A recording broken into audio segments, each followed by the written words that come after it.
Hello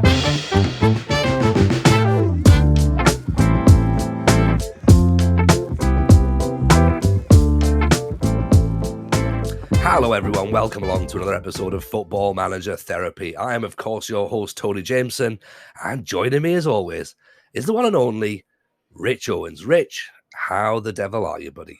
I'm very well, thanks, boss. Very, very well indeed. I'm quite warm, not going to lie, but you know, feeling good about life. I've had a fancy new haircut, which is always a fun thing. I said, give me the Tony Jameson.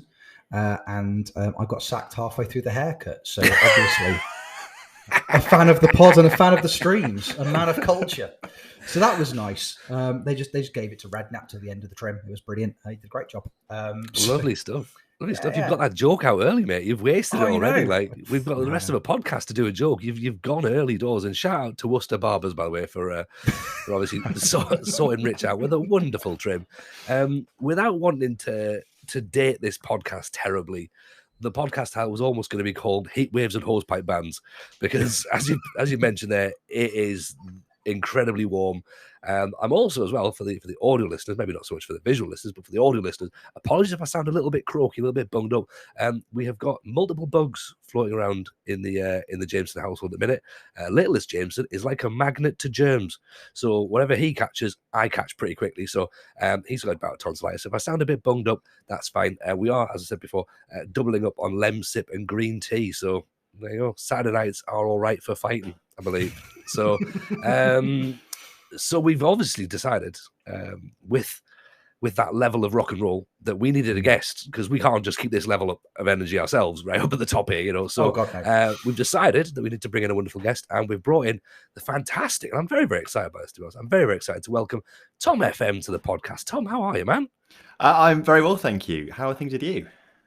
Fantastic, genuinely fantastic. Like I say, we've obviously spoken about getting you in for a while, and it's been nice to finally sync the dates up, and to get you in the podcast is fantastic. Very much looking forward to chatting to you and finding out a bit more about. Obviously, we'll talk about Lincoln, we'll talk about the gym, as we mentioned before we got started. Yes, please. Let's talk about barbells. Now, let's leave Football Manager for a bit. We're not going to do that. I'm all here for a barbell podcast. Yeah, exactly. Oh, mate, you know what? This is the new podcast, CrossFit Ruined My Life. It's genuinely would do. I actually, I tell you what, we'll start on that. I actually had, the Facebook memories or the Instagram memories or whatever that flashed up on my memories thing the other day. 6 years since I first stepped foot into a gym, and I was but an absolute waif, and now managing to be about, well, many stones heavier than I was when I started off. Some of it is lockdown weight and some of it is muscle, but most of it is now lockdown weight. But yeah, thoroughly enjoying it, but proving a bit tricky working out in the heat wave. How are you finding it, Tom? Yeah, well, it's not too bad because my gym's air conditioned, so it's okay actually. But yeah, it's definitely when you step outside again, you get so sweaty and it's not a nice feeling at all. But get in the shower and then suddenly you get the shower and you're still sweating afterwards, and that's not nice either. But it's part and parcel of the thing, isn't it?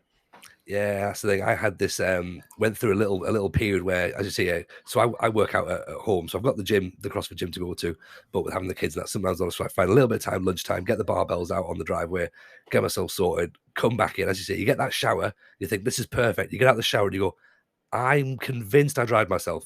Yeah, but apparently I don't understand it. How am I more sweaty than when I went in? So Mrs. J keeps looking at me going, why are you still wearing towels? Like, I'm a sweaty man at the best of times, but after a workout, like I should only be about 9 stone right now, to be honest. Oh, I know. It's like working out in a bin bag or something like that, isn't it, sometimes? But absolutely. So with your fitness then, is this 2 questions, I suppose, really. So one, is it for a purpose? Like, because I'm going to take a guess, and this is judgmental time. Looking at you, I'm going to presume you're a rower. For some reason, I get the idea that you're a rower, like a really long, lean, about 6 foot or so. But I reckon that's your sport, right? I reckon that you're a rower. Well, 6'4", actually, we'll call it that. But and the rest, like, but yeah. But rowing was my sport. Called it. Yeah, I started in sixth form when I was just turned 17, and then carried on for the first couple of years of uni. And then third year, I thought, right, well, I'm spending like 20 hours a week training. I should probably spend a bit more time on university, and then it sort of turned into spending time doing YouTube instead, essentially. But yeah, Rome was the first sort of big fitness that I had, and it's almost a shame actually, because I will never be as fit as I was in like my first couple of years of uni, just because how much training we were doing. Like it was a job, like all the cardio, all the out in the water. Like I say, like up to 20 hours a week sort of training wise. So, but I've always loved being active and getting a workout in or something like that. So even though I stopped running and doing quite so much cardio, the weights always kept doing that in the gym and stuff. Yeah, it's kind of like it's a nice hobby, I think. Yeah, absolutely. Because honestly, I started for my plan was essentially was Edinburgh Fringe Festival, and it is still the Fringe right now in real life.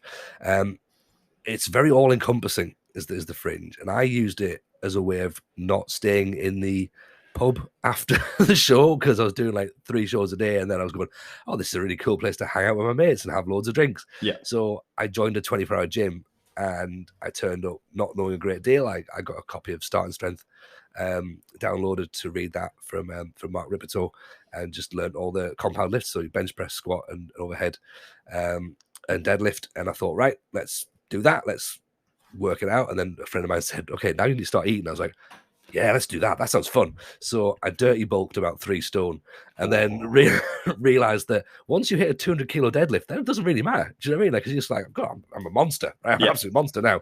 And then now I'm going, like, I'm 42 going, that weight never left. That weight never left. And I'm looking back now going, like, again, you said a couple of years ago, I didn't realize that was the peak of my fitness, and I thought I was overweight at that point. And now I'm looking going, oh God, if only I could be that guy again.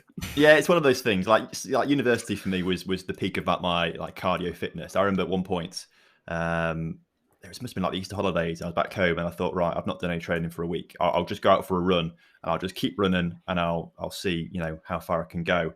And it was about around the block from my house, sort of thing. It was about, I can't remember, it was 3 miles or 3 kilometers, either way.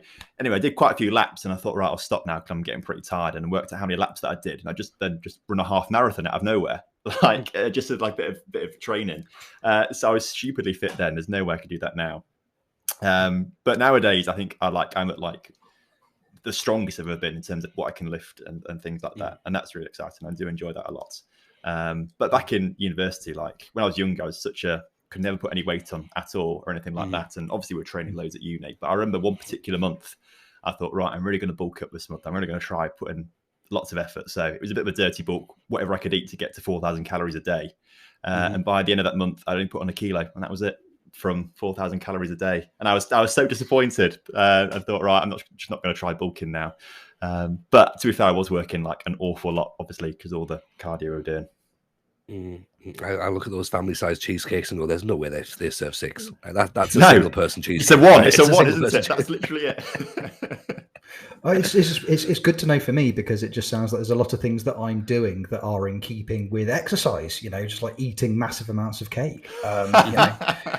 Being the muscle-bound freak you see before you doesn't happen naturally. I'm a big chubby mess, boys. I'm not going to lie to you. I mean, flip side, you both, by the sounds of things, know what you're talking about in terms of fitness. I've seen Tony's Instagram. I've seen soggy t-shirts on the driveway, so I know the man can lift. I know the man puts the effort in.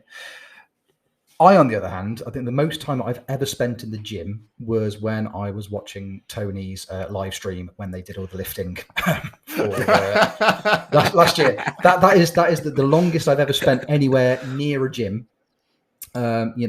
Physically, the way I see myself at the moment, it's Mac from It's Always Sunny, sat in the confessional in the vest that's 3 sizes too small, finally admitting that he might have put a little bit of weight on. Like, if there's any people like me out there listening to this, like nodding their heads, going, "Yeah, actually, this sounds a little bit too real for me as well." I've like you at the Fringe, Tony. I've never been to the gym. If you were going to give me one piece of advice each on the best thing to do in order to just start making a little bit of a concentrated effort into sorting my life and doughy abdomen out, chuck something out there at me. Give me something. I reckon showing up, that's the most important thing, like the consistency for it and showing up, and like making sure you go on the days when you're not feeling it. And so for me, I always quite enjoyed it in the first place. So but I think for a lot of people, like if you just go and you just do something that you enjoy doing. So my favorite exercise is bench press. So if I really wasn't feeling going to the gym, I thought, right, I've got to go, I'll just go and do some bench press, because that's my favorite sort of thing. So going there and doing your favorite sort of thing, I think is a good way to do it. Even if you turn up, do those like one exercise, you've been there, and that sort of forces the habit to be trained, I think. And then it just becomes part of your routine at that point, to the point now where it's like, it feels weird if I don't go to the gym, because it's just part of the routine. If I don't go, I'm out of a routine sort of thing. So yeah, it's just the consistency and showing up and slowly working your way up to doing more and more. Yeah, I think Tom's right, to be honest. Like for me, it was, and I get that people get anxiety about going to the gym because they feel as though people are watching them and they feel as though they can be judged when you get there. Get it? I totally get it. I've seen it myself, and it's not nice at all. So what I was doing was I was going to these 24-hour gyms, going late at night when there was nobody there, making all my mistakes when nobody could see me. But you're right, it is just about turning up and having that routine and that time and going, right, this is the time I'm going to go, I'm going to do this, and just make an hour of your day. And it's easy to say, there is easy to say. Obviously I can sit and then go, well, I've not quite stuck to that bit of advice myself over the last couple of years, obviously with family and stuff. But yeah, I think you're right. Get through the door, do something that you enjoy, or something you don't enjoy. Maybe if you're there to challenge yourself, do something you don't enjoy. Like I really enjoy rowing. I love getting on the road and just blasting out some rowing. I love getting on the assault bike for some weird reason. Like nobody should really enjoy the assault bike, but I bought one because I'm a sadist, right? But yeah, I love getting a barbell. I love getting something and just like trying to lift something heavy. But also some days you just want to do some cardio. But it's just, yeah, find something you like. Get that consistency and just show up, and then at the end of it you can have a donut and cheesecake and it's all perfect. Exactly. I think that's a good way to put it. Definitely. I think as well, like I hate doing cardio in the gym. I hate being on the treadmills in the gym or something like that. But I love cycling, so I'm always, well, to be fair, I've not been out for about a month or so probably on the bike, to be fair, but I love getting out on the bike as well, and just like having that sort of balance as well between two different types of exercise as well. I find that balances things out and is really enjoyable too. Yeah, absolutely. Never skip leg day. Big legs are good legs. Yes, 100%. We need to remember, and just to keep this in the FM category, I once had a player injure themselves in a weight session. So there you go. I was clearly one rep match day. Yeah. That's Football Manager chat. There you go. We're back in the podcast charts. We're charting in video games again, boys. We're going to be fine. Yeah, we've charted the CrossFit Games as well, which is quite impressive. Yeah, health and fitness, we're up there. Hello, Talking Elite Fitness. It's lovely to have you here. But yeah, obviously, so when you're not gymming, obviously you're obviously now full-time creator, which is fantastic. Obviously, fairly recent transition as well. I think I saw the post. It was obviously. So how long have you been going in terms of getting up to that point then? And what was the turning point? And what made you think, yeah, now's the time to go for it? So we're recording this on Saturday night. Wednesday is my last day in the job. I've been serving notice period, so Wednesday is the last day. So as of then, I'll be full time. But during your notice period, what they're going to do, sack you. So I've not been doing anything. So basically, I have been full time already for the past month, basically. Although if my boss is watching, I'm sure they might be. I'm sure they're big fans of the pod. But I've gone now, so sorry. You can't sack me now because I've gone. Hopefully, it just comes out on Tuesday now, and I get sacked on Wednesday morning. Terrible. But it's going to be a great intro to go, like just some things that we talk about. Yeah, definitely. But yeah, I've been thinking about it for such a long time, because when I started doing it, I was sort of partly motivated by, seeing that other people were making Football Manager content full time. I remember seeing Kev going, to the full time, and I thought, wow, that's amazing that he'd be able to do that just by playing Football Manager, which is something that I love. And I'd obviously just start the channel, so I knew it was possible to do. I knew it was possible for this to become a job for someone, and I thought that's always the dream.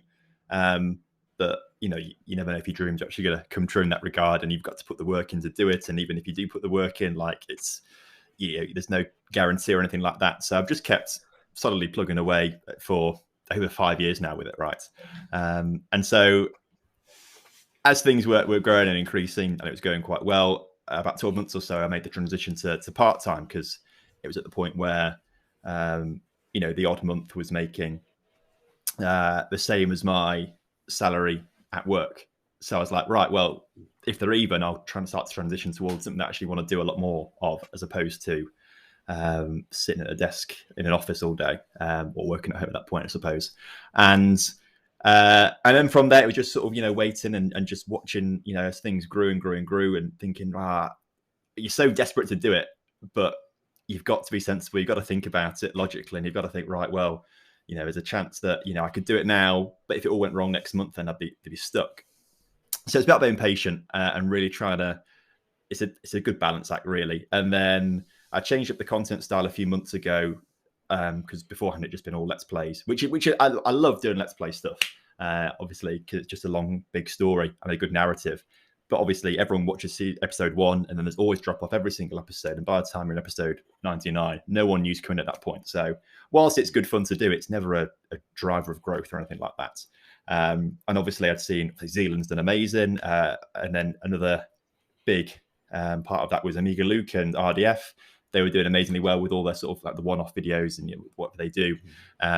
And they both took me in subscriber counts. I was like, right, well, I need to do something about this, because I'm very competitive as well. You always want to be the best at what you do, don't you? So as much as I love them, I also want to beat them. And so I thought, right, I need to change things up a bit, and then change the whole style of it up, and went back to the more experiment stuff that was really good in the past. And then the channel sort of like blew up from there to an extent. If I can look at I've got my analytics up, because I was thinking about this beforehand. Like the last 90 days of a channel is 16,000 subscriber growth, which is like mental. That's that unprecedented growth for me as a channel. And I think most of that's probably my last 60 days as opposed to the last 90 as well, looking at the graph I can see. And so it was all like, I was like, wow, this is now up to the next level, and it sustained itself. I kept saying, oh, it's been a good day, a good week, but it'll drop back down next week, because that's how it always goes. But it's just stayed consistent for the last couple of months. And I thought, right, well, this is the time then. So let's hand the notice in. Let's take the jump. If it doesn't work out, worst case scenario, I have to get another job.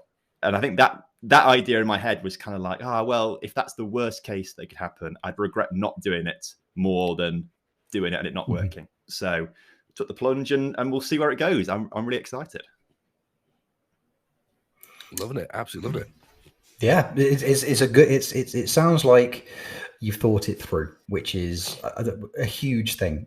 Coming from a background of especially music and comedy as well. I've spoken to a lot of people who get on a bit of a roll, and they're like, you know what, I'm going to quit everything. I'm going to do this full time. And you're like, are you sure? Are you absolutely sure this is the right idea? They're like, no, I've been on a bit of a hot streak for the last few months. This is me. And then 2 or 3 months later, it's not quite going so well. So I love the thought process behind it. I mean, to be fair, we've been quite lucky. We've spoken to a lot of people recently on the pod who, like yourself, have gone full time, and I'm just delighted it's going so well for everybody. That's the really, really nice thing as well. It's growth like that in, like say, the last 60 to 90 days is fantastic, absolutely incredible. So do you feel kind of like validated, and now that you've kind of made that plunge and you're seeing that there's growth already, do you feel like this was definitely the right time and the right thing for you to have done in terms of going full time? Yeah, 100%. I feel very sure of that it's the right thing to do. There's been a couple of times in the past where I'm like, maybe I had a frustrating day at work or something. I'm like, I'm just going to quit. I'm just going to do it. I'm going to quit. I'll make it work. It'll be fine. And then you think rationally or less emotionally a few hours later on, you think, oh no, that's probably not a good idea. But this time there was none of that. It was like, wow, I could probably do it. And you sit on it for a little while and think, no, I still feel pretty solid about that. I still feel that that's the right thing to do. And so, yeah, there's no regret or anything like that. Like, I feel completely validated, like you say, that it's the right thing to do, which is really exciting. And in a way as well, it also feels a bit of validation for spending so much time sitting, playing a game, looking at a camera and talking to yourself for hours and hours. It feels like a bit of validation for that as well, because it's certainly a questionable thing in a lot of people's minds, I imagine. Yeah, I've got to agree as well, to be honest. Like, you're right. Like, for everything you put in, and you have worked incredibly hard. And what I think I like about your story, Tom, is that you've done it without. We've noticed like a slightly newer trend with people picking up second channels and diversifying their content, which is a fantastic idea because, you know, you pick up on games that have got like a really, really hot streak. You mentioned there Omega Luke obviously made great guns with wrestling content, WWE content for his channel. I know a lot of people are looking to get on board the F1 manager train, which seems to is going to bring out a lot of people, some eyes and some subscribers, and again could make people a lot of money. But you've been very sort of focused on just Football Manager, from what I've seen, and again sort of having that sort of ability to grow the YouTube channel off the back of your Let's Plays, and I guess we mentioned, we spoke to Ben about this, trying to work out, because I tried YouTube and it didn't work for me because I didn't know how to work for YouTube myself. Like, I like the idea of Let's Plays.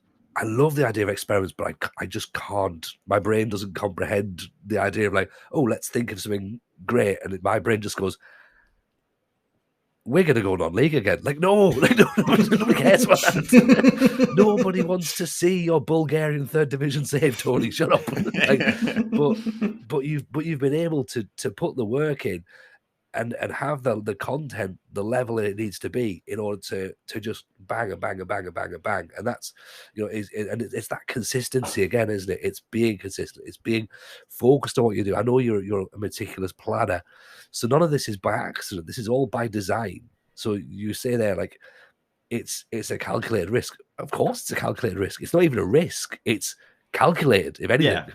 Yeah, exactly. I think, I mean, everything you do is a bit of a risk, but if you think about it, spend a lot of time thinking about it and planning it and thinking all the scenarios that could happen, then suddenly it takes away a lot of the risk. Either you look at all the objective, look at everything in front of you, and you think, right, well, it's either going to work or not work. You can look at that and make a decision based off that, and that's what I did. Looked at everything and thought, right, well, worst case scenario, just get another job. Then it's that to me seemed like it was the right time to do it. But yeah, there's a lot of planning that goes into everything, and a lot of I don't watch any other Football Manager content really. Like once you've sat there, watched yourself play what you've just played, and edit it all and listen to yourself 1,000 times, I'm not really too fussed about watching what other people are doing. Every now and again, I'll go through and just see what other people are doing, to try and find out what's working for them. But I think recently a lot of us has also come from looking way outside the Football Manager niche to just generally what works on YouTube. And I became very aware that obviously the Let's Play stuff is, could be a 20, 25-minute episode, rather slow paced. Obviously, you look around and see, like, I don't know, it's a Mr. Beast video, for example. It's like 12 minutes long, and it's like, I don't know, 100 hours of touching a car or something like that. And that's 100 hours of content into 12 minutes. It's so fast paced, and you realize actually that's what people want. They want something a bit more fast paced. And so I've tried to implement a lot more of that, like fast-paced, lots of things happening to try and keep people a lot more engaged in videos, and that seems to work really well as well. Yeah, I was going to say, you see people like Shrew coming through as well, who's obviously from a TikTok background, I suppose, and that style of editing. And again, 42-year-old man, like I shouldn't be anywhere near that. Like, that's not my. I'm not their target market. Like, so I'm learning. I've done a couple of YouTube shorts for the podcast, but that's about as trendy as I've got so far. So like, but it's great, man. And that's the thing, is it's spotting those opportunities and running with it. Like, because like for me, and I think we've mentioned this before, like I didn't watch a lot of YouTube prior to making content. Like for me, it's not really a thing that I do. I don't sit my days scrolling through YouTube videos of anything really. Like, and I like long form stuff. So even podcasts, yes. I like podcasts that are an hour and a half long. Like I like that deep dive interview, like massive fan, like distraction pieces, Scooby's pick. Like those episodes can be like 2 hours long. I'm like, give me that. I don't want 45 minutes. Like, shut down. I don't want to have to go through 3 episodes on a drive. I want one episode that I learn something. That's all I want. Like, yeah, I want a long time, and I want to sit back and go, I don't think I remember all that, but that was good, right? That's what I want. Like, I want essentially an audiobook. Yeah. But you're right. But it's the way things are going. Like, and you've got to adapt with it, and that's obviously what helps drive that change and drives that growth. And if you can be smart as you are, I go, right, look outside of the niche, because Football Manager is a really small niche within a niche. It feels like a big community, but it's a tiny community compared to other gaming communities, and then of course any other communities as well. Looking outside that sphere and going, right, what works? Then sort of almost seems like too much common sense to be like, look outside your sphere, see what else is working. And I know it feels like it took me inspiration. it feels like it took far too long for me to realize that. But and also you always ignore your own advice as well. Like when people were starting content or YouTube, maybe sometimes they might message me and say, "Have you got any advice?" And I was like, "Well, if you want to grow, obviously just keep doing loads of practice and whatnot. But no one new's gonna join at episode 99. So you might want to just keep things fresh to start off with. Just do like a season here, a season there."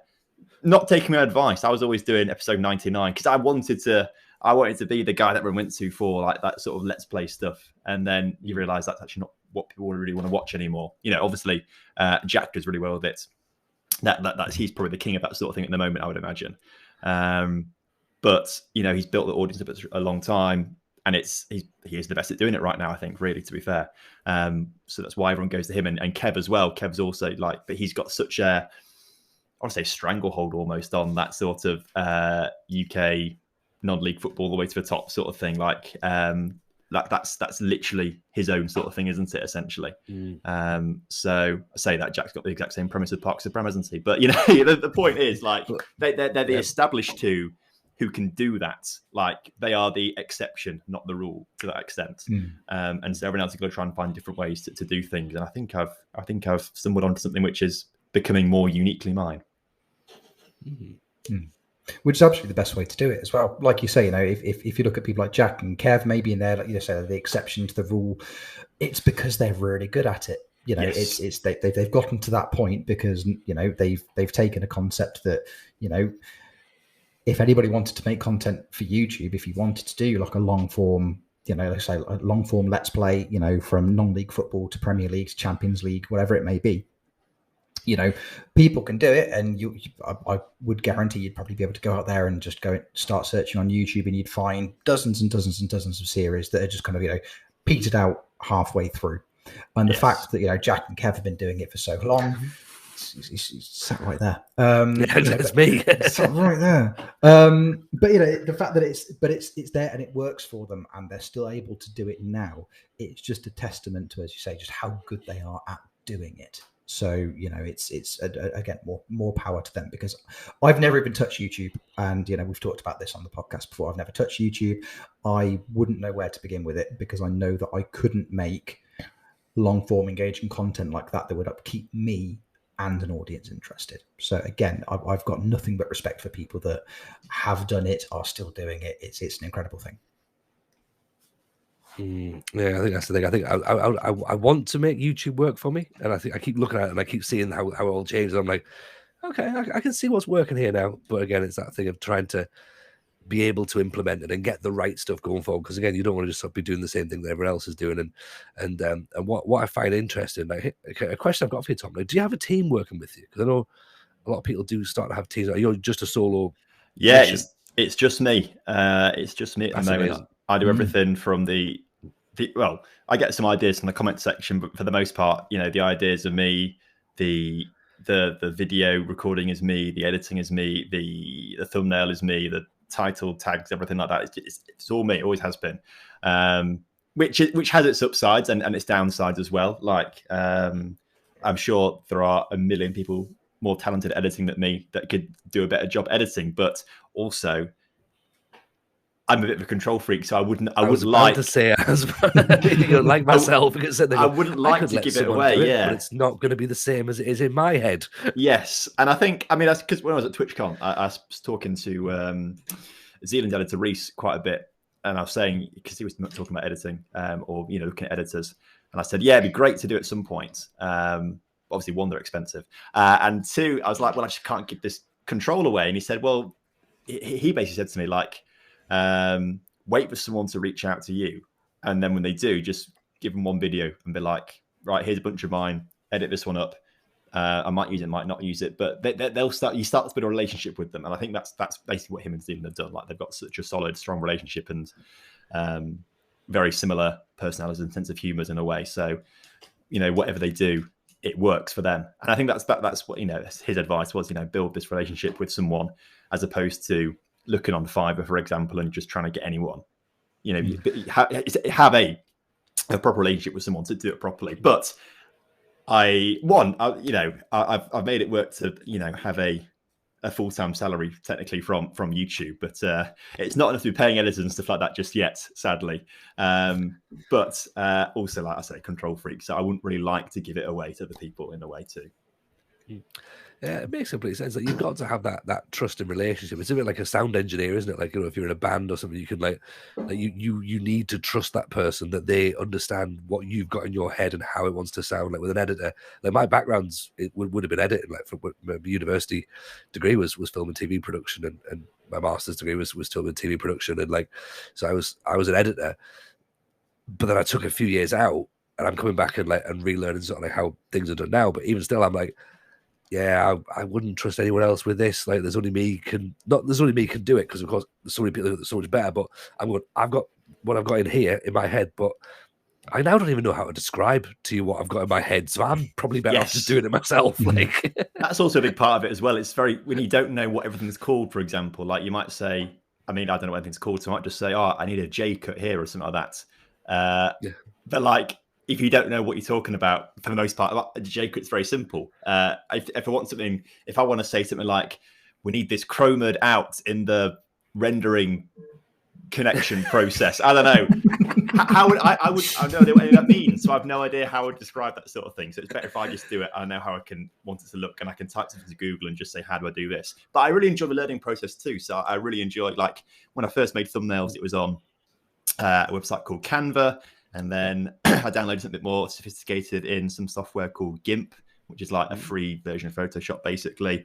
And then I got Photoshop and then learned Photoshop, and like learned all these new skills along the way.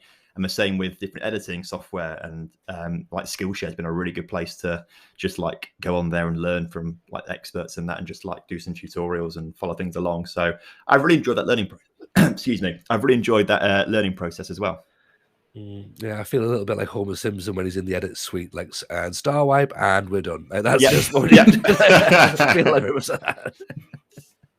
I just don't think I don't think I could, in all good conscience, hand an editor anything I'd recorded and just be like, can fix this, please, somehow.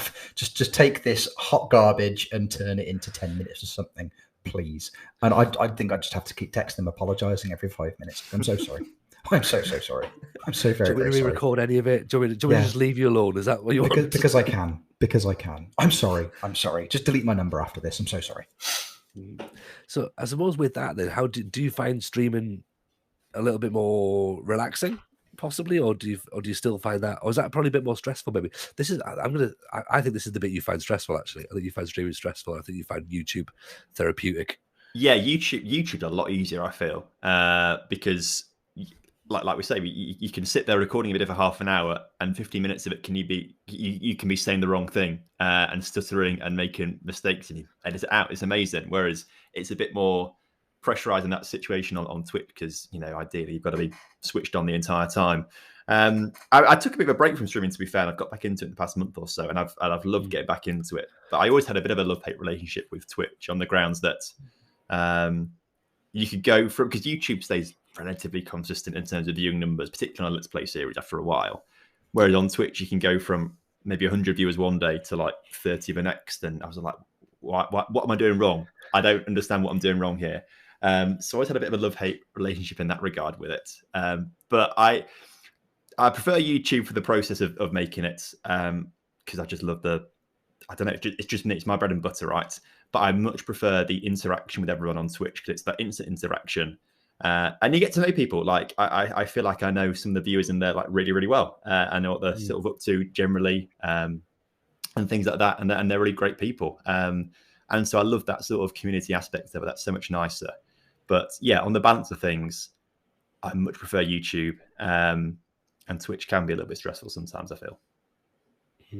Yeah, I understand that, to be honest. Like you say, there is that no rhyme or reason, like, of, say, 100 viewers one day, 30 viewers next day. Like, is it because there's Carabao Cup football on? Is that why no one's watching? Or like, oh, is there something on the news that I've not noticed? Is it the end of Casualty? Like, yes, you just start to worry about, like, oh God, is the weather too hot? Is it too cold? Do people like rain? Oh no, maybe there's like an offer at Domino's. Oh no, I'm gonna. I it's all sorts of that, yeah. And I feel like as well, like I've obviously said, like, oh, one day 100, next day 30, and a lot of people listening might be like, wow, if I could have like 30, that'd be amazing. I feel like I was very lucky that I started off on YouTube and then moved over to Twitch. Well, started doing Twitch streaming a lot further down the line because I had the audience to bring over in the first place. And when the chat's not that busy, it's more difficult because not a whole lot to bounce off. I find I would find it impossible to stream to like the 0, 1, 2, 3 people sort of thing that a lot of streamers get. Like, hats off to everyone who does that because I would find that so difficult. Basically, because when you're recording a YouTube video, you're talking to yourself, but you're recording it with the idea that it's going to an audience later on. So it's a different process. Whereas if you're literally streaming to 1, 2, 3 people and it's, you're talking to yourself, essentially no one's interacting in the chat, I feel like that must be so difficult. So I'm very lucky in that regard.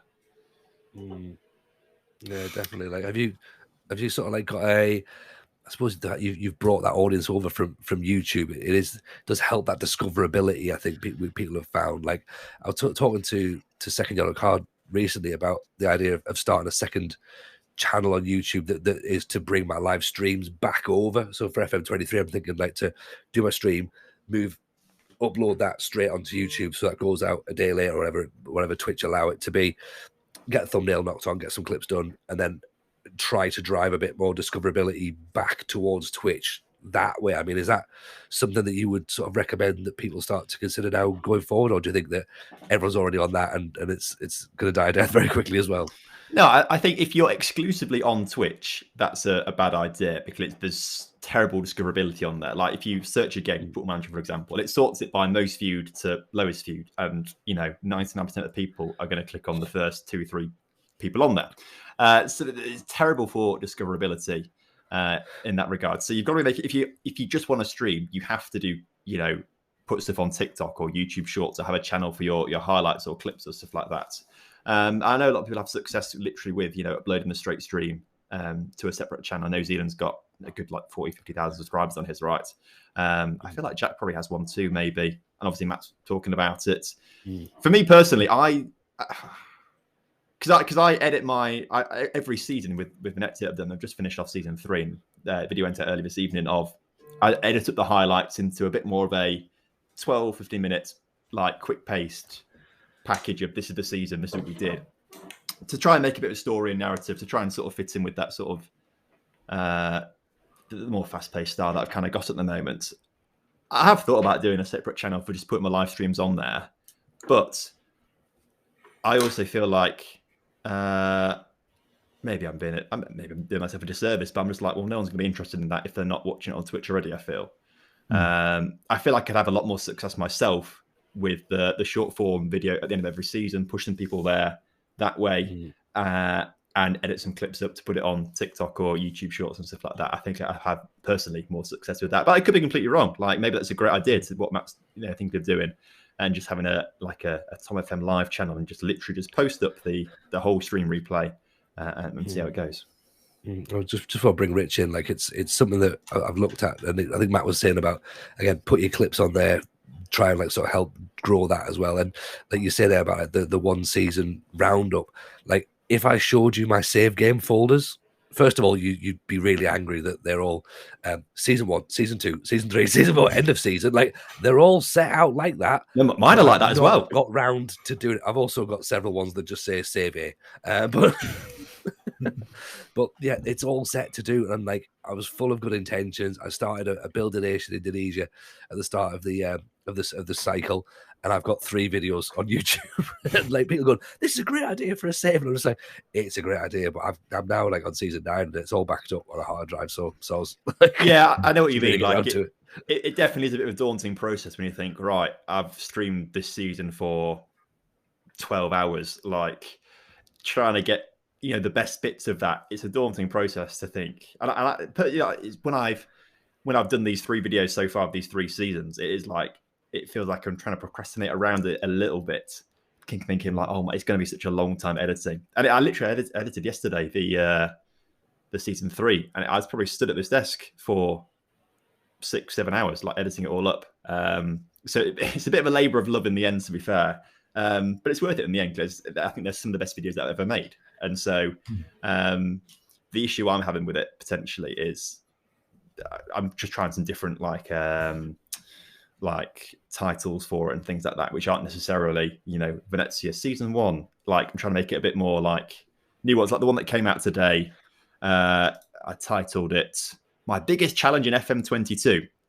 Thinking that's a bit more of a clickbaity, like grab the headline title.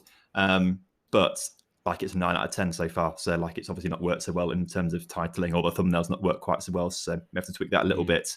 But again, like the idea is like, this Venezia, they won't last too long because we're right at the end of the cycle. F1 manager's going to come out. I want to stream a lot of that too. So it's a bit of experience and just learning and trying some different things out essentially, to try and then make it work even better for when 23 comes out. It's a smart approach. It's a very, very smart approach. And again, that's another thing for me that it's one of the things, if I'm honest with, I think that's kind of, pushed me away from something like YouTube, is in that, in theory, it sounds like it's the kind of thing that I would love to do, but it's just that level of kind of organization and detail that you have to have around it, because I'm fully aware that, like with Tony, with files of data just sat there ready to edit and ready to get up, like say, 3 videos, but you're already 8 or 9 seasons ahead of what you're doing, and I would get caught up in that aspect of it. I wouldn't be able to slow myself down enough to be like, right, okay, we need to take a bit of a break now, we need to get the content up onto the platform. Would I be like, or we could just plow on, because suddenly my mother-in-law's taking my kids out on a Tuesday afternoon, so I've got a couple of hours to myself. Let's just get on, let's just stream, let's carry on the story. And I'd rush ahead of myself, because I enjoy the story and the journey more than I enjoy sitting back and reflecting and looking at what I've done. So I would find myself, I think, in a situation where I would be constantly having to play catch up in some capacity with one of the forms of content. And that, to me, that's not an enjoyable process. Like I don't enjoy kind of reflecting and sitting back down and looking back at the course of a stream and going, well, the first hour wasn't so great, but the second hour really, really picked up. Then some really, really interesting stuff happened in the third hour. I will close my stream down, I'll raid into somebody, and I'll go, I've had fun today. And that's kind of enough for me. I'm not in the place where I feel like I could properly do justice to what I've done on a different platform, especially in like a shorter kind of format as well. I'd struggle to. Sorry, no, go ahead. No, you're fine, man. Don't worry. I was going to say, I feel like that's the, though, isn't it? Like it's different people have different wants or ambitions with their content, and like for a lot of people, like yourself, like you're saying, like for you, the most enjoyment you get out of it is the streaming side of it. For you, the editing upside is not so enjoyable, and I think that's the crucial thing. I think that everyone should look for when they're creating content in whatever form they want to do it. It could be Football Manager, it could be comedy, something else completely. First and foremost, you have to enjoy what you're doing. Like, because if you're not enjoying it, the audience can tell. And then suddenly, if the audience can see you're not enjoying it, well, they're not enjoying it, they're going to click off and not going to watch. So I think you've always got to prioritize your enjoyment of it as paramount, really, I think. And then as you enjoy it more, people see you enjoying it and they get involved a lot more. I think that's crucial. And if you don't enjoy the editing up, then there's almost no point in doing it, because if you're not going to enjoy it, then you're not going to get much out of it, and no one else will really either.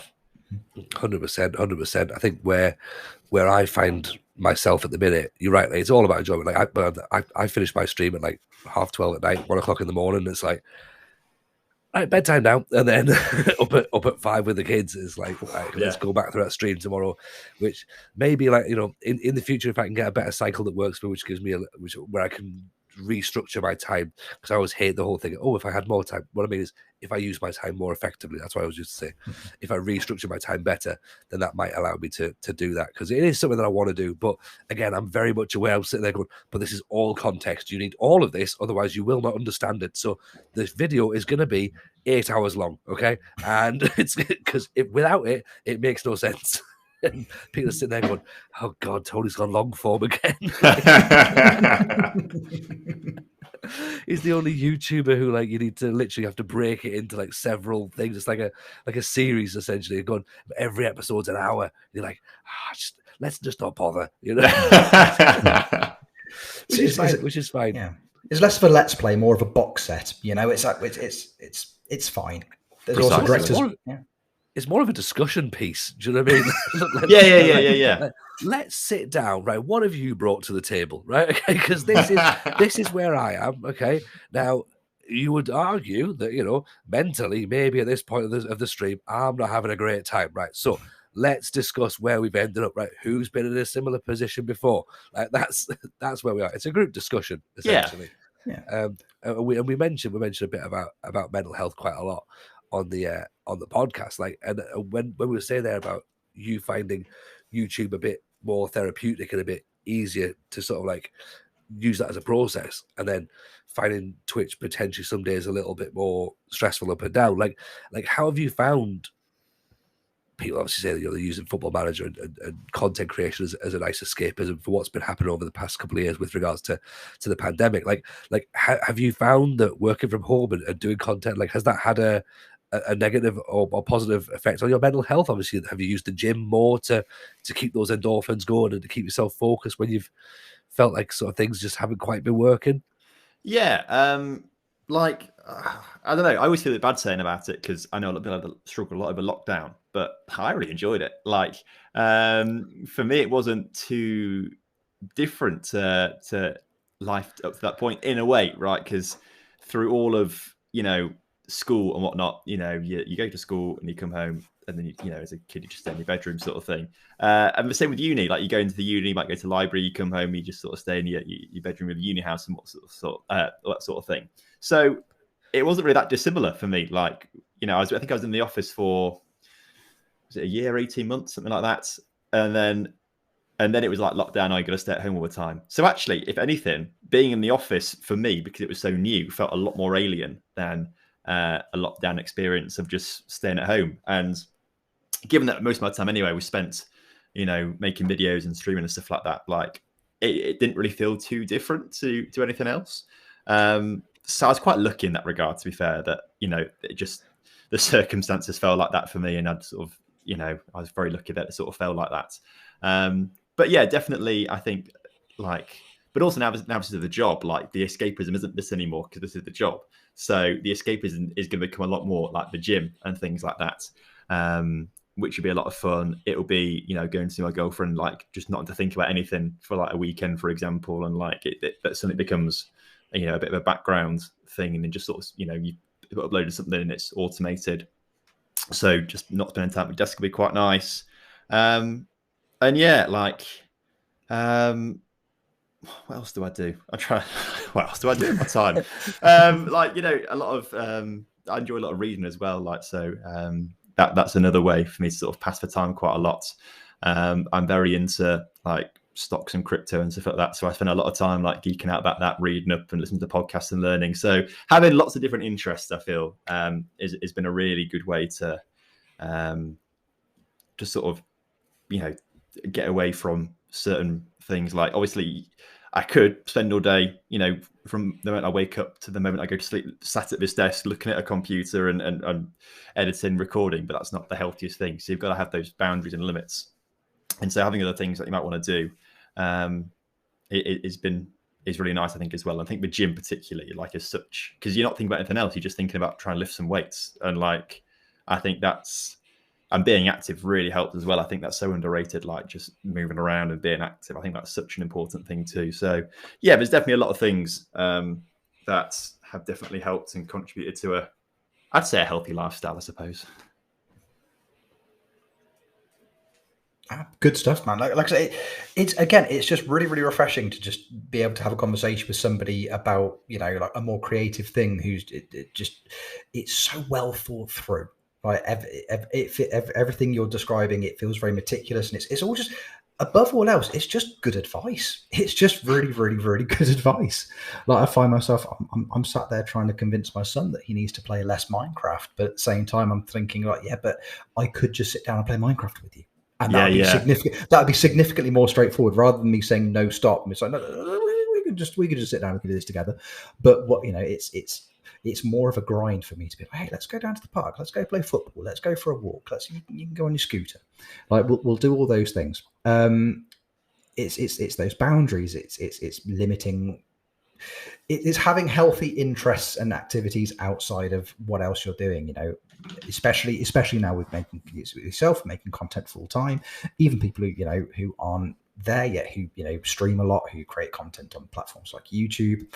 I think it's important, and I think it's easy to lose focus on sometimes that life doesn't necessarily end with content creation. There has to be enough going on outside of it.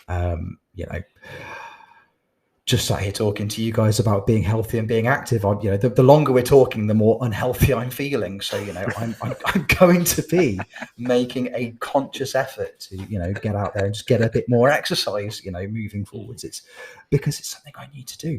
But I'm really, really good at procrastinating, and I'm really good at forgetting that kind of thing. So to me, being able to sit down and play FM for a couple of hours feels like a treat.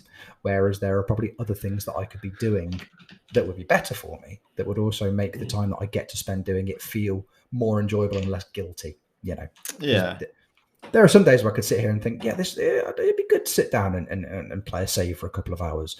But also, I'm probably going to eat about 4 packets of crisps while I'm doing it. And that's probably not the most sensible thing for me to be doing today. 2 packets of crisps and a walk. Let's just meet in the middle somewhere. We'll start there and then we'll see what happens moving forwards.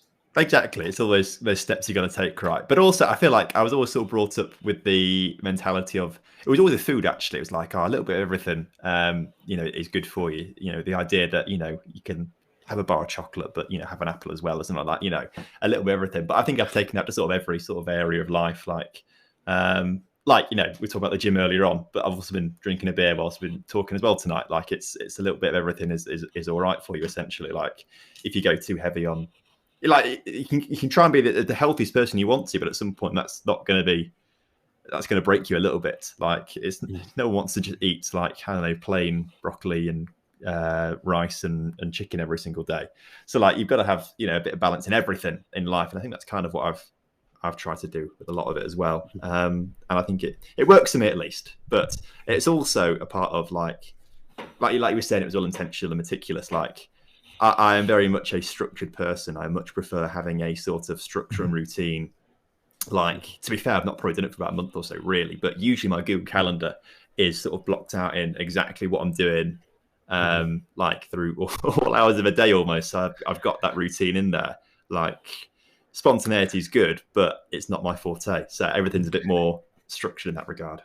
I must admit, like when we were planning this podcast, and I knew that about you as well, and you were like, "Oh, like, so what sort of stuff are we talking about?" I'm just like, it could be about anything. I'm like, "Oh no, Tom might need some structure, but I can't do structure. I don't know what I'm supposed to say to him. Like, we don't have a script. Like, we're going to talk about things. Like, I mean, we mentioned the second yellow card episode. We talked about 3 minutes worth of Football Manager, and we talked about 25 minutes worth of Bears. So I didn't want to tell you we're going to talk about Bears. Yeah, well, this is the thing. I think a podcast is like that, though. It goes wherever the conversation goes, doesn't it? But generally in life, things for me are pretty structured in that regard. Like I'll have like, I don't know, I might put on the calendar like literally, 10 a.m. to 12 p.m. Lunchtime. I might just put like record this video, and then if you've got time, start the edits, and then I'll structure lunch in, and then I'll do like afterwards, like edit the rest of the video or all of it, and like give myself rough time frames for it. Obviously, things can change a little bit, but a lot of stuff goes into that, and I just feel like it makes me more productive at least. But I don't know, just the way, just who I am, I suppose, in a way. Like I can't really help it. But you know what? That's great, man. Because I would love to be structured, and my wife's probably sat screaming at this podcast going, "Speak to Tom more, learn from Tom." Like, because you've got a very wise head on young shoulders, and I think there's a lot of things I can learn from you particularly with regards to structure. Because my word, I've never been given anything. Like I buy diaries every single year, like before, in the before times, and what that really meant was I waste money on diaries every year, and I have a collection of diaries that have never been filled in. But you know what? If you want a 1991 diary that's untouched, I can get you one, right? So you never know what could have been done in 1991. Nothing, according to my life. Vintage, vintage. It'll go for a lot of money now. Exactly, especially now. Yeah. 90s retro's back in it. People are like, I could do a 1991 thing, and it would have like little tabs and like those like Filofax things as well. They had them. I'm rambling. I'm going to talk about a fun thing that you are doing though, because we should have mentioned this at the start. I addressed you before we started. I said, can we refer to you as Mr. Lincoln City or Mr. Lincoln? Because we didn't know if it was going to upset Jack or not. But we're going to go with it. We're going to go with Mr. Lincoln because you are, first of all, a very proud Red Imps fan, of course. Yeah. Now the matchday commentator. It's a pretty sweet gig, right?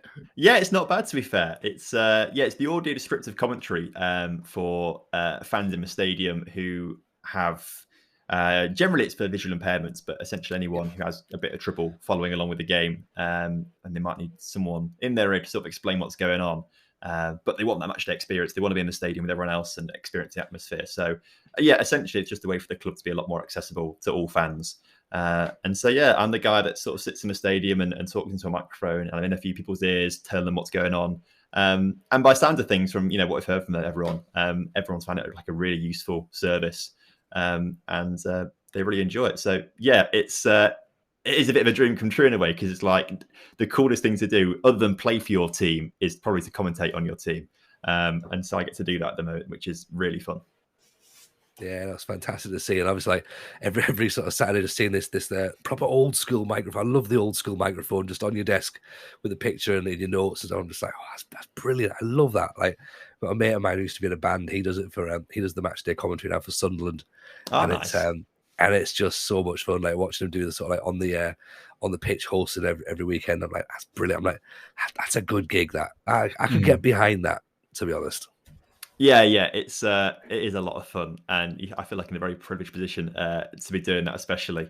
And obviously, it's quite cool as well, because there's like a row of desks at the back of the stand where all the radio sort of commentary come and sit. So there's always like the visiting radio. Sometimes it's Talk Sport coming in, and sometimes it's Sky Sports coming in as well. So it's cool to sort of like to sit there with those guys and sort of listen into what they're saying sometimes, or have a quick chat with everyone.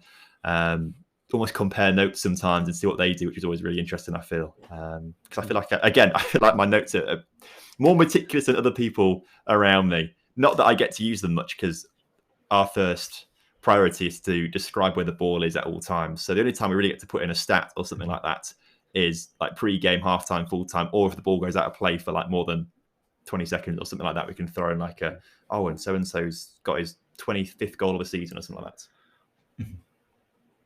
How did that come about then? That because the getting the role, were you approached by the club? Is it something you went to them with? No, actually, I think it's an external company. I think the club wanted it, but they went to an external company who advertised for 3 commentator spots to do it, and I saw it because they tweeted about it, and then a few people who follow me replied saying, "Tom, you should apply for this." So that's how I saw it, like subscribers telling me to go for it, which is really cool. And so the application process was pretty simple. It was just send us an email with your name and send us a bit of your commentary on audio. And I thought, right, I can do that. I can send my name. I've got good at typing that into a keyboard over the last few years. I think I can spell it properly. So I got that bit right. I put FM on it. Oh no. Yeah, I know.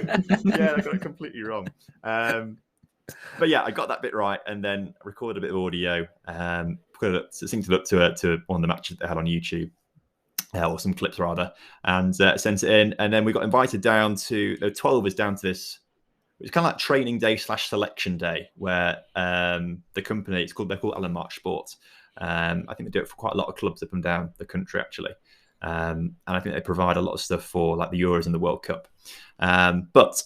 So they have a training day. One of their guys did the training, and it was kind of like, you're going to do a lot of this today. Like, I'll tell you how to do it, and then we'll watch some clips of games. You do it, and essentially, he was judging us then. Which 3 of you are going to be picked up to do it. And there were some really, really good guys there, actually. Like there were some really like good radio voices and people who were very articulate and could describe things really well. So I think I got very lucky, really being selected, because it was a really difficult group of people. Like I left that thinking, like, you go into those sort of things backing yourself, and I left it thinking, oh, I'm not sure there's some really good people there. But no, it was very lucky that they said to me, Tom, we'd love you to come on board. And then so I started that last season and carry on this season as well. So that's how it came about, and that's how I got it. And not looked back since. It's been a lot of fun.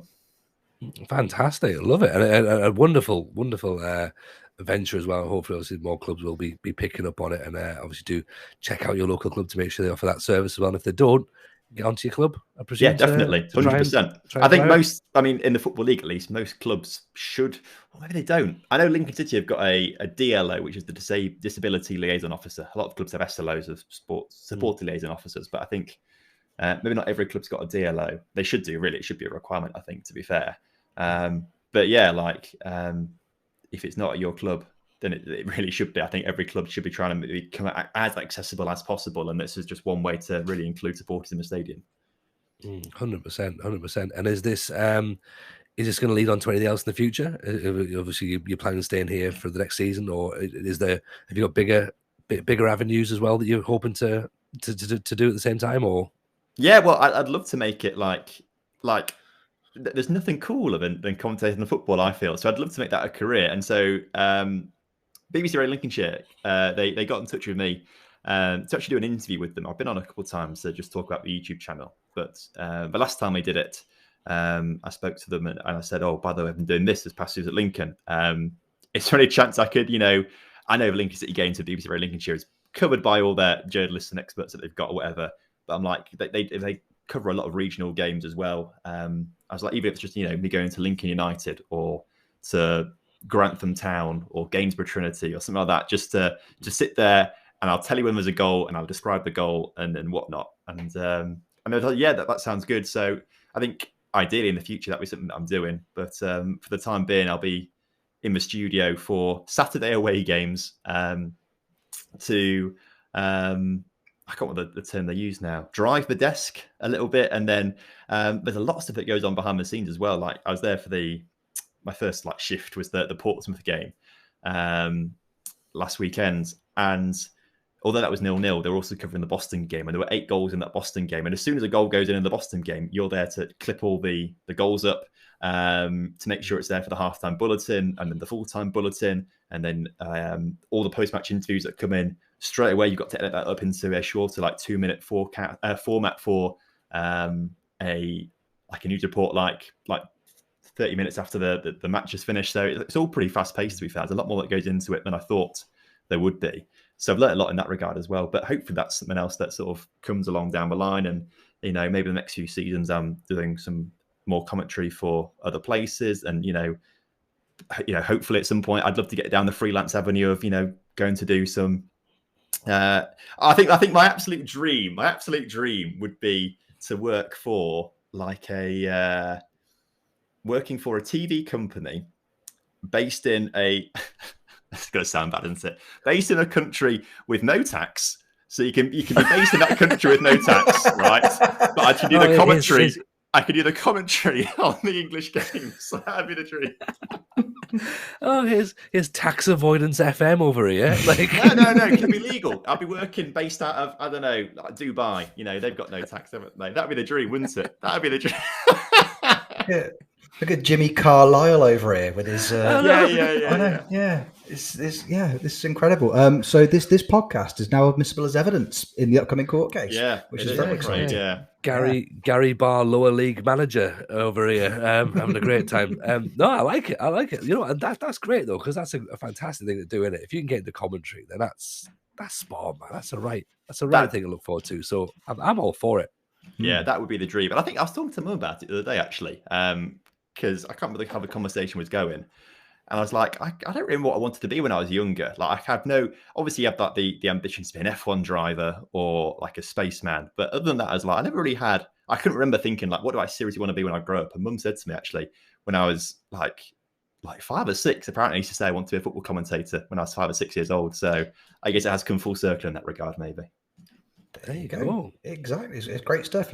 Most kids, want to dress up at Halloween. They want to dress up like Batman or Spider-Man. And Tom was Mini John Motson, which was that was me. Had the flat cap and the flat cap, the big fur coat, the microphone up. Yep, fantastic. Rate that enormously. I rate that so highly. I love it. I genuinely love it. I'm all for full-time commentator, Tom. Let's make that happen. Let's make that happen. Be the dream. We will finish up on one final story then before we'll let you go. We need to talk about the team of Toms.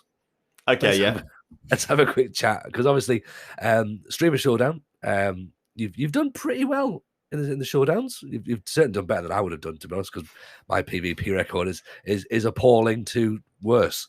But you've come in and you did the for listeners who maybe aren't entirely sure what went on. One draft, you decided to just literally draft an entire team worth of players called Tom. Is that right? That was right. Kev Lelujo, he bet me £100 that I wouldn't draft a full team of Toms, and I care more about that £100 than winning, apparently, because that's what I did. I drafted the whole team of Toms. Actually, it was a team of 18 players. There were 17 Toms in it and one Lincoln, because of the guy in the pool called Lincoln, so that was allowed too. And so I did it, drafted it all out.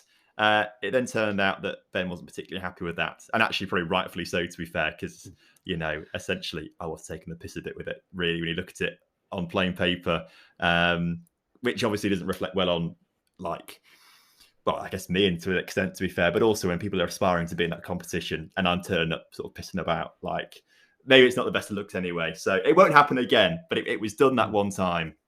It created a great moment for that one time. But it was an awful lot of fun. And the fact that I did better that team of Toms than other times when I've seriously drafted a team with proper prep also is a bit frustrating too. But I don't know, the chemistry of all the Toms together just worked, clearly. That was what it was. They all had common ground. They all had something to talk about in the dressing room. Exactly. If they're going, I've forgotten his name. It's the same as your name. Of course, yeah, we're all called Tom. Just shout Tom. Someone will look up and they'll get the ball. Perfect. That's the thing. They just pass to the right person all the time, because it's like, Tom for you. Go straight to Tom. I'm on the touchline shouting, Tom, do better, and Tom does better. They all do better. It's great. So it worked really well, clearly. But I didn't actually finish bottom of the league, but did get eliminated in the elimination match. To Ben, which actually, if I had lost, beaten Ben there, that might have been the end of me, to be fair. But it was good fun. As you say, great content. That's what it's all about, and it created a moment, which again is obviously what we're here for. Precisely. But Tom, it's been an absolute pleasure chatting to you, man. I've genuinely enjoyed it, and hope you've had fun hanging out with us for a little bit as well. If people want to find more of you and your content, where can people find you? YouTube, Twitter, Twitch, Lincoln City, obviously. Yeah, well, thank you for having me. It's been a lot of fun. I really enjoyed the conversation. And YouTube, just TomFM, Twitch, just TomFM, Twitter, TomFM_YT, because there's some Spanish kid who's got the at TomFM. And I've tweeted him several times in Spanish as well. He never gets back to me. So I don't think I'm ever going to get the at TomFM but I'll keep trying. I'll keep pestering him. Maybe one day he might reply to my Spanish tweets, but at the moment it's at TomFM_YT. Lovely stuff. Offer him £100, that'll change it. Yeah, that'll be it, yeah. But a Twitter account full of Toms. Yeah. Excellent stuff. Rich, what about yourself? Where can people find you? At Rich Owens FM on the Twitter, twitch.tv/Rich Owens FM. Come hang out with me on either of those platforms. The content is excellent and we have a good time all around. Lovely stuff. And of course, we didn't remember as well, November the 7th, you can come and hang out with us, FMT Live, in the Nottingham Canal House. If you're anywhere near Nottingham or can get to Nottingham, we're part of the Nottingham Comedy Festival, so we're doing a live show. It's £5 a ticket. People have actually booked tickets. That was a shock to us as well. Mm-hmm. So we're very, very excited that the show is going to go ahead, and yeah, it's going to be fun. If you can't make it to the venue, it will be available on Patreon, which is patreon.com/FMT pod. Of course, you can follow me, which is obviously at Tony Jameson and Tony Jameson FM on Twitch, and the podcast is at FMT Pod on Twitter, and YouTube is Football Manager Therapy. There you go. That's all the plugs. Tom, pleasure having you. Rich, as you as well. It's been fun. It's been hot. It's been sweaty. Take care of yourselves. We'll see you all soon on another episode of Football Manager Therapy.